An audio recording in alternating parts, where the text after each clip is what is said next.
Today on Back to the Bible, two brothers with two very different legacies. Bryan Clark details their lives to help you see the difference between living for yourself or living for God.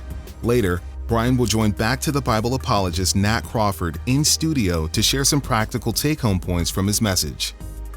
Now, Bryan talks about two brothers with two very different legacies. This is a familiar story. I've heard it told many, many times, and almost always the conclusion is that Jacob's kind of a scoundrel, and Esau's the victim. I would suggest to you that that is not correct.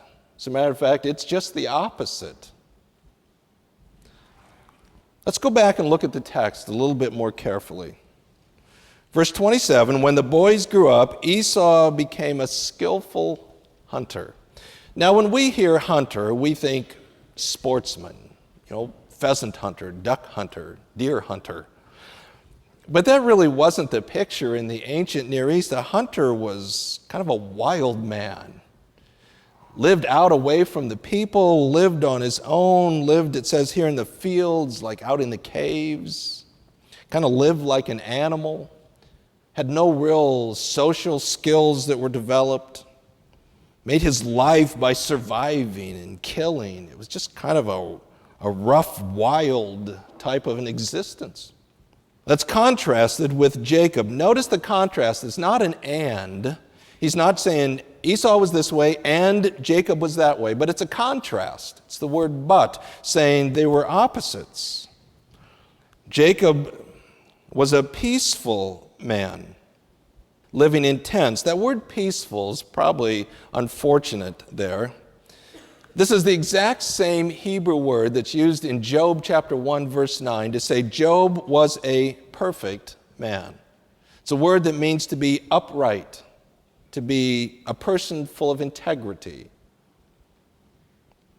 It's really a word that was saying Jacob was a man of integrity. He was a man of uprightness. He was a man that walked rightly before God.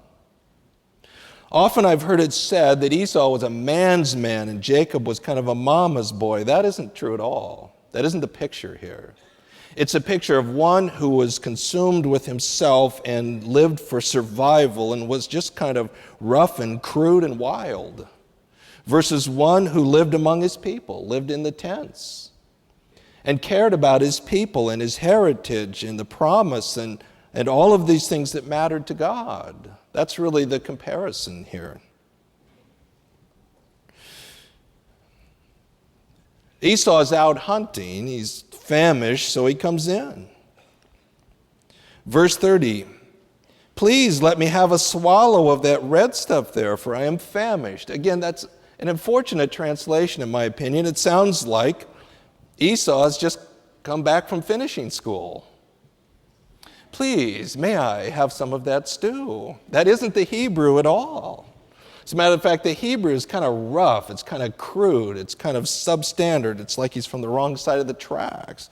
This is a guy that has no social skills, who's lived among the animals, who survives by killing. And the literal Hebrew is, give me some of that red stuff that I may gulp it.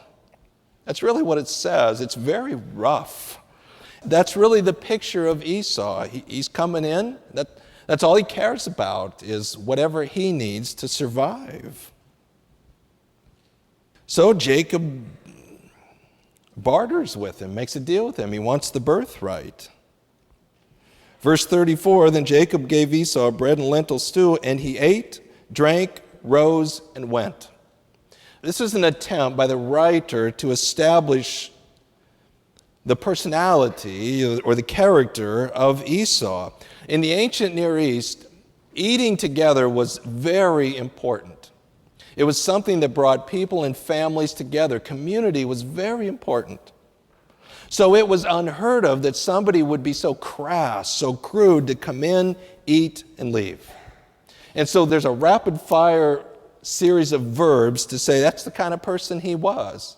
He couldn't care less about anybody else. He came, drank, rose, went. All of that is a commentary on who Esau was. But probably the most telling is the statement at the end of the text. Thus Esau despised his birthright. It is unusual that the Old Testament writers would conclude a narrative event with such a statement that tells you what the point of the narrative was. Usually they just trust you to figure that out. In this case, they just plain tell you. It doesn't say, and Jacob was a scoundrel. He's not the bad guy in the story. Esau despised his birthright. Despise means he saw no value in it. He didn't care. It meant nothing to him. He gave it away for a bowl of soup. Hebrews chapter 12, verses 16 and 17 offer a New Testament commentary on this story. The writer of Hebrews says, don't be like Esau. Actually, it says, don't be like godless Esau, who so despised his birthright that he sold it for a cup of soup. There's no question that the writer of Hebrews is condemning Esau for what he did here. Remember again that birthright was not just getting the goods. It came with a responsibility to care for your people, to shepherd your people, to be their leader, to be their shepherd, to be the patriarch. He couldn't have cared less about any of that. All he cared about was himself and surviving. So he gave it up for a bowl of soup. What's interesting is the writer of Hebrews in chapter 12, when he uses Esau as an example, is in the midst of a discussion about grace. He says, don't come up short on grace. Don't become embittered. I think he's talking about the fact that the reality of grace is that God's favor is poured out on whomever God chooses to pour out his favor on. And we love it when it comes our way, but we don't know what to do with it when it lands on somebody else. And Esau didn't know what to do with it. It wasn't fair. It wasn't right. The birthright, the inheritance, everything was supposed to be his. Now, did Jacob and Esau understand that at this point? We don't know. But what have been clearly evident is that God's hand of favor was upon Jacob. He was upright. He was righteous. And sometimes when we see the grace of God on somebody else, we become embittered. We decide if that's the way God's going to be, then I'm going to do it myself. And that's what Esau did. He saw God's hand of favor on Jacob, and he just then took his life into his own hands. He became godless and lived for himself, for his own survival. That's all he cared about. And that's the tone that he despised his birthright. He couldn't have cared less. Over the years that I've been in ministry, I would like to think one of the things that has characterized my ministry is I am a promoter of grace. I would like people someday to remember he tried to create an environment of grace. But I would also say that over the years, the thing I've been criticized more for than anything else has been grace. Because people don't know what to do with it. They just don't know how to process it. I can't tell you how many times I've been told that's not right. That's not fair. Why do we have these sinners attending our church? We need to throw them out. People don't know what to do with grace. It's unmerited. We start saying that's not right, that's not fair, that's not the way it should be. That's grace. But we just don't know what to do with it. We love it when we're Jacob. We don't know what to do with it when we're Esau.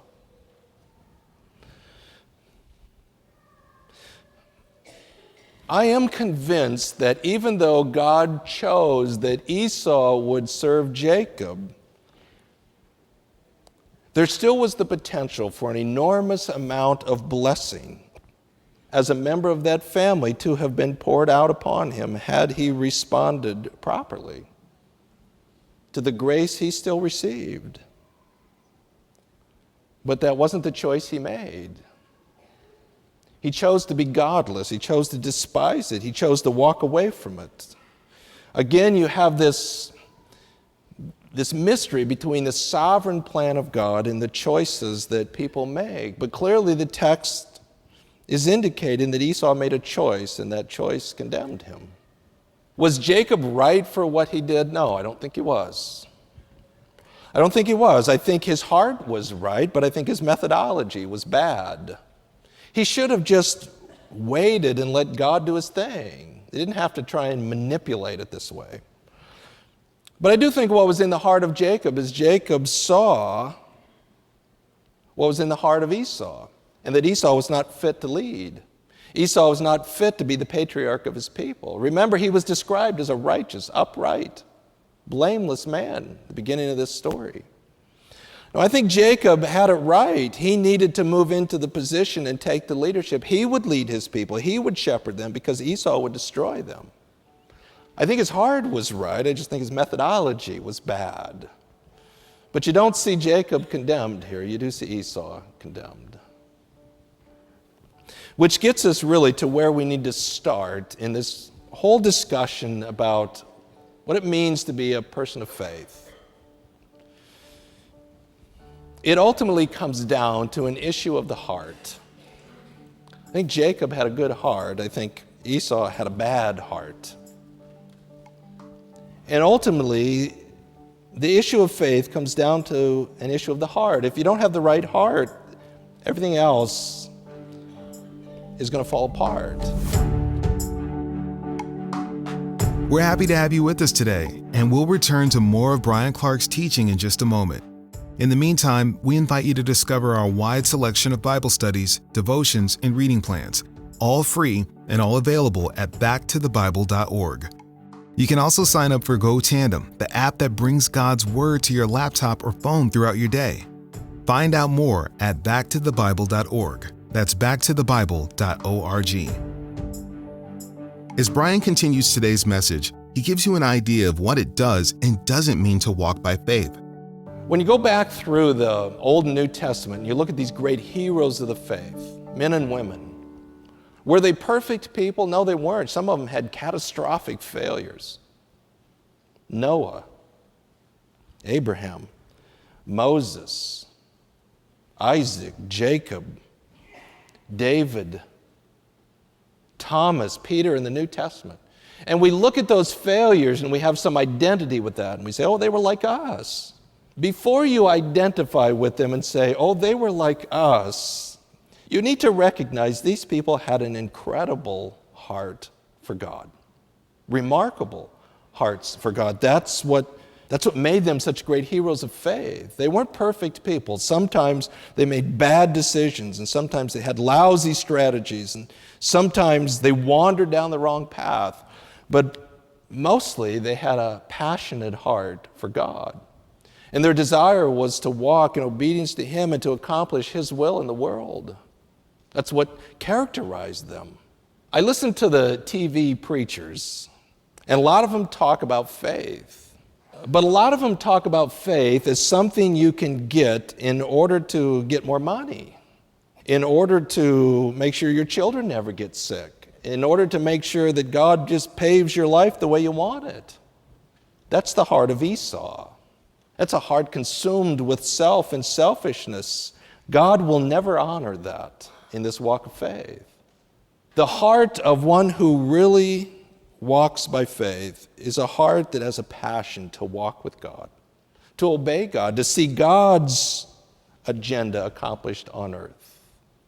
And the whole faith walk is about God and His plan and purpose, not me and my agenda and my stuff. If you don't understand that from the beginning, then the rest of the walk is never going to work. We're prone toward rules and regulations and policies that are black and white and controlling and define things for us. But in many ways, the Christian life just doesn't work that way. We struggle with that. Ultimately, the issue is about our hearts. Let me give you a couple examples of that. Over the last couple of years, the Board of Elders has been going back and re-examining some policies and philosophies and rediscussing some of these things. One of them we've looked at is the whole issue of divorce and remarriage. It's very controversial, has been for 2,000 years, and we figured it all out. Historically, what happens is people and churches take very black and white, rigid positions. But what we were struck with when we went back into the scriptures is the Bible doesn't do that. We're much more rigid than God is. He doesn't give us these things in black and white terms. As a matter of fact, the terms related to this subject are very vague. And it's hard to understand exactly, God, what are you talking about here? And the reason we concluded that God does that is because He doesn't want us to operate on the basis of policies. He wants us to operate on the basis of heart. In other words, when we define things very rigidly, what happens is people whose marriages are falling apart, they come and they want to know, what does your church believe about divorce and remarriage? And what they're asking is, what are the loopholes? What are the loopholes? We call it, when is divorce permissible before God? But really what they're looking for is a loophole. Oh, okay, those are the loopholes. So then they go back and they manipulate their circumstances such that they hit the loophole, and then it's okay. They may have a dark heart before God, but in their mind, it's all okay. I hit the loophole. And what we've concluded is, that isn't the way it works. What we need to look at is not whether or not somebody's hitting a loophole. We need to look at a person's heart. Does this person long to walk with God and to walk in obedience to God? And is there evidence of that? Because ultimately, that's what matters. Somebody may hit a loophole and still have a black heart before God. And that's what matters to God. Right now, we're in the process of discussing gender roles in the church, the roles of men and women. And it's, again, a very controversial subject. And we go back and we look at the scriptures, and it's very hard to identify exactly where those lines are, what's appropriate and what's inappropriate, and when have we crossed over those lines. It's not black and white, it's kind of mushy. And we find ourselves again asking, God, why? Why is it so mushy? Why can't you just put a black and white line somewhere? And God seems to say, because I don't want you looking at lines and policies, I want you looking at people's hearts. In the end, that is what's going to matter to God. There are areas where we're not sure where to draw the lines, and we'll probably draw them in the wrong places. But I don't think God's overly hung up about that. What He cares about is a person's heart. And that's what we need to be looking at, is people's hearts. Do they long to walk in obedience to God? Do they desire to accomplish God's will in the world? Sometimes all of our rigid policies and our black and white lines are just a mechanism whereby we can go right to the edge without feeling like we've stepped over. Oftentimes I get asked the question, what's appropriate and inappropriate as far as physical contact in a dating relationship? And what I'm often being asked is, how far can I go before I step over the line? That misses the point completely. The point is not how far can I go? Can I get right to the edge without going over? The point is, what is necessary to live my life in such a way that it is pleasing and honoring to God? I don't want to live right next to the edge. I want to live in the center of the plan and purpose of God. But oftentimes in these standards out in the world, we're just trying to get right to the edge without going over. And God says, I don't want that. I want your heart. It's about longing to walk with me and walk in obedience to me and wanting my will accomplished in the world. And our faith is believing that God can use us to accomplish what we couldn't do ourselves. Again, that becomes an issue of the heart. Now, it's true that's a very subjective thing. That's why we don't like it. We like the black and white. We like the policies. But that is why God has given us His Spirit to operate within us, that we might have discernment where we otherwise wouldn't, that we might be able to assess the condition of our hearts and and those that we're with? Well, this whole subject of faith really comes down to an issue of heart. I would suggest that all of us take some time this week to think about, what is the condition of my heart? When we talk about faith, am I wanting to use God like a rabbit's foot to manipulate him to somehow get what I want? Is that my understanding of faith? Or is it really a heart that longs to see God's plan and purpose accomplished in this world, and I just want to be a part of it? And I want to trust him to do through me what I could never do on my own. That really is the starting point, that we have the heart of Jacob rather than the heart of Esau. Now let's join Bryan Clark and Nat Crawford for a breakdown of today's message. So Bryan, as you know, I've been a pastor, and I know how challenging some of these situations can actually be. I mean, can you talk a little bit more about the difference between implementing a policy, for example, on divorce and remarriage, and trying to assess people's hearts or motives? Yeah, so I think it is a problem. I think churches like policies because they're black and white, and it's convenient for the leaders, but life's messy, and I don't think black and white policies are typically in the best interest of the people. So you're sorting out things that are difficult. So divorce and remarriage is a good one, of the difference between clear policies and people trying to figure out the loopholes and whether or not they can get out based on these loopholes versus a heart that wants to do the right thing, a heart that wants to walk in obedience. So you look at the stories of all these patriarchs and the great heroes of the faith. They weren't perfect. They made lots of mistakes, but they had a heart for God, and God had a way of responding to that and moving them along. So I think another thing I mentioned in the message is, I get this from young people all the time, is they want to know how far is too far in a dating relationship. You know, they're talking about physical activity. And they ask that because they want to go all the way up to the line, but not cross the line. And it's like, shouldn't the question be, what would be most pleasing to God? What does it mean to walk in righteousness in this relationship? I think lots of times legalism appeals to people because it creates lines, and people can go up to the line, but not over the line. And that's just completely the wrong conversation. It needs to be, what does it mean to have a heart for righteousness and to be passionate about that? Great. Thanks, Bryan. You're listening to Back to the Bible. Please share today's message with friends and family. Then come back again tomorrow as Bryan shares another message about fear versus faith. That's tomorrow on Back to the Bible.